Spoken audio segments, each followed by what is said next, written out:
kilométrage est associé à un dessin et un petit commentaire qu'il faut interpréter. On est sur un parcours hors piste, on a un trait discontinu qui correspond à un parcours hors piste au milieu de rien. Les degrés, c'est toujours pour les caps. Donc là, on doit suivre, par exemple ici, on va arriver, ça va être plus ou moins visible pour partir à droite en hors piste. En repère, on aura un petit tas de cailloux.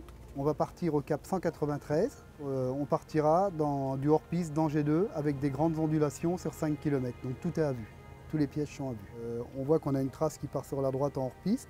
Là, on nous demande de suivre un cap 193, de longer les dunes. Ici, on a quelque chose de spécifique aussi qui sont des dangers. Donc on va être en hors piste, donc aucune trace, chacun peut passer où il veut. Et l'organisateur nous dit que le hors piste est mauvais. On a 3 types de dangers, 1, 2 ou 3. Le 3, c'est un danger qu'on passe à l'arrêt ou à très basse vitesse. On a aussi une autre indication. On nous dit qu'à ce kilométrage-là, on arrive dans une zone de vitesse à 30. Donc on va être limité à 30 km/h. C'est suivi par le GPS. 300 mètres après, on aura un contrôle de passage. Donc on s'arrête, on donne notre carton de pointage, on nous tamponne le carton et on repart. Et sur l'écran du GPS, on a 4 indications. On a l'indication de la vitesse de l'auto, le cap suivi par la voiture, et quand on rentre dans les cercles des points de contrôle, on a la distance qui nous sépare du point de contrôle avec le cap à suivre pour l'atteindre. Mais pour tout ça, il faut rentrer dans le premier rayon de validation. On a différents rayons, on a des rayons à 800 mètres, on a des rayons à 300 mètres.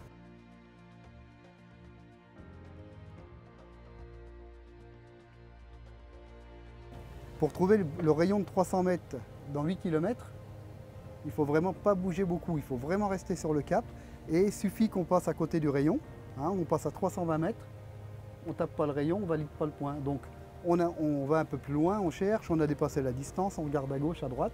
C'est pour ça que des fois on se croise, on revient.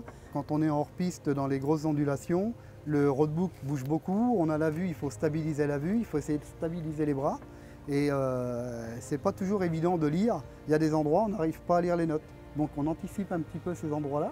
On regarde un peu ce qu'il va y avoir, mais il y a des fois, ça bouge tellement fort qu'on a du mal à suivre les notes et du mal à voir l'écran du GPS.